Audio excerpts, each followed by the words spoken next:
All right, so I've been using this keyboard for the last 6 months straight, traveling around Japan and pretty much taking it with me everywhere. So this is the Keychron K3 Max keyboard, and I'm going to tell you why I think this may be one of the best low-profile mechanical keyboards on the market, especially if you're on the go, back and forth to an office, to cafes, or traveling.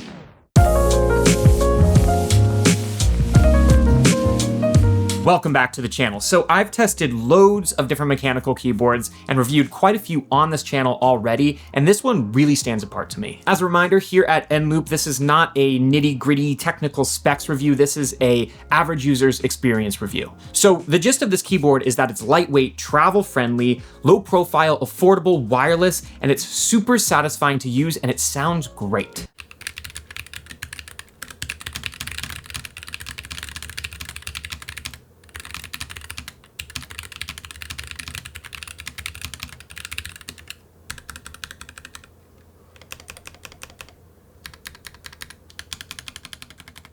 So let's talk about this design. Keychron's been rocking this look for their low-profile mechanical keyboards for years at this point, but I think with this Max version, they've really perfected it. This particular model is a 75% layout, though they offer other layouts in this slim design as well. Across the face of the keyboard are Keychron's pretty iconic grayscale with color pop keyboard layout. I find that the keys are very stable, unlike their earlier models, and after heavy use, they still hold up well with no smear or any oil stains of note.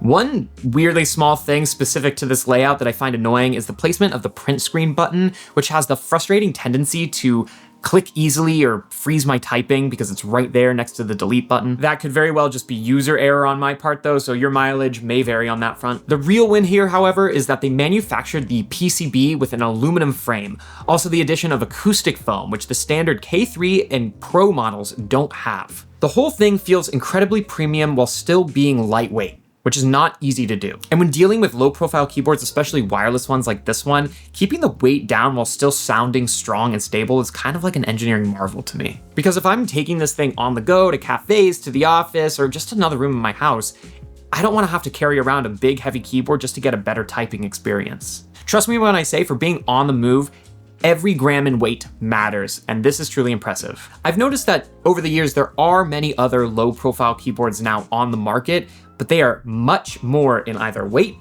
or price. And for me personally, the reason to get a low-profile keyboard is so that you can have a great typing experience while on the go. But if you're in the market for a more premium typing experience and don't plan to move the keyboard around that much, you're much better off looking for a more traditional style of keyboard like the Q5 Pro, also from Keychron. I actually reviewed that keyboard last year. I still love it to this day. If you want to watch the review, it's up in the corner right here or down below in the description, right below the like button, which you should hit if you're getting any value out of this video. Anyways, coming back around to the top of the keyboard are toggles for Mac or Windows hotkeys, the toggle for wired or wireless mode, and the USB-C port for charging and for the wired mode. And lastly, underneath the keyboard are the two-step kickstand feet, which I absolutely adore for customizing the ergonomics to my liking. I think the whole design is very clean, minimal, and well-built, which is very appreciated at this price point. The box also includes a USB cable, as well as a keycap puller, the 2.4 gigahertz receiver if you want to use it for a more stable connection instead of Bluetooth, the full keyboard, and in the hot swap version, the keycap puller as well.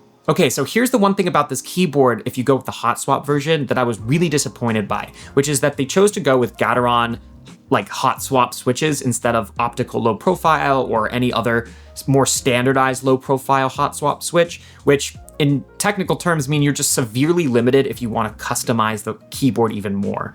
I went to a mechanical keyboard store in Tokyo that sold hundreds of different switches, including several awesome sounding low profile ones, but none were compatible with this keyboard. If you were hoping to get this keyboard and tweak the sound, you're pretty much stuck with the switches that were on offer from the jump: red, blue, or what I have, which is brown.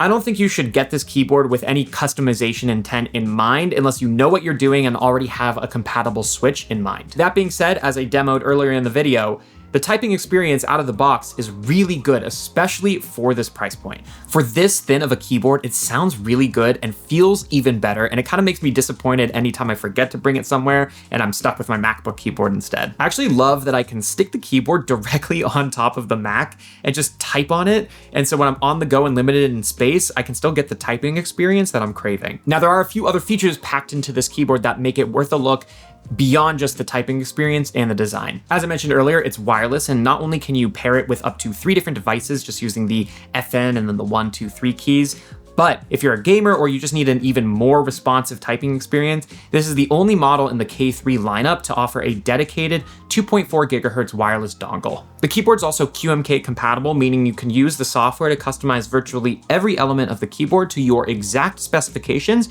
and remap anything. Lastly, I want to quickly talk about the RGB lighting. Over the years, I found myself less and less interested in RGB capabilities. I mean, even this computer has like just tons of RGB in it, but I've left it at this one setting for pretty much the entire time. Now I just prefer a cleaner, simpler setup. But that being said, if you do love RGB, you will be well serviced with this model. This keyboard's well equipped with over 22 RGB settings and modes, and you can easily tweak them in saturation, brightness, speed. To change the settings presets, you just use the little light bulb key in the corner, which makes it really easy. And to customize it even more, you just need to use keyboard shortcuts. There's a manual in the box with some of the keyboard shortcuts, but a lot of the functionality is in the online documentation, which I will link down below. And if you're interested, I did make a video a few years ago that covers off all of the different keyboard shortcuts for lighting and other hidden Keychron features. However, I will say the video's a little bit outdated now, so not all of the shortcuts in that video work across the entire lineup of Keychron keyboards anymore.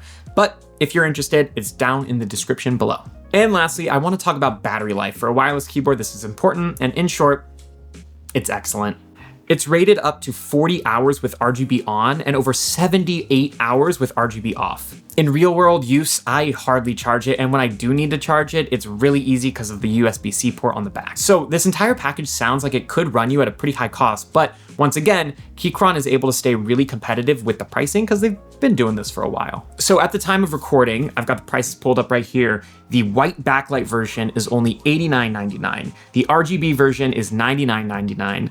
And then the RGB hot swap version is $109.99. So to me, I think the white backlight model is the best option for most people. Unless you really want RGB, then that $10 upgrade fee is negligible. And as I mentioned earlier, I think the hot swap version is just unnecessary given the limited switches available, but if you know, you know. So check out the links in the description below, and if this keyboard isn't exactly what you're looking for, then on the screen now are some other keyboard options I'd recommend if you're looking for a more robust experience. So what do you think? Let me know in the comments down below, and don't forget to like the video and subscribe if you want to see more tech and lifestyle videos like this one. Thank you so much for watching.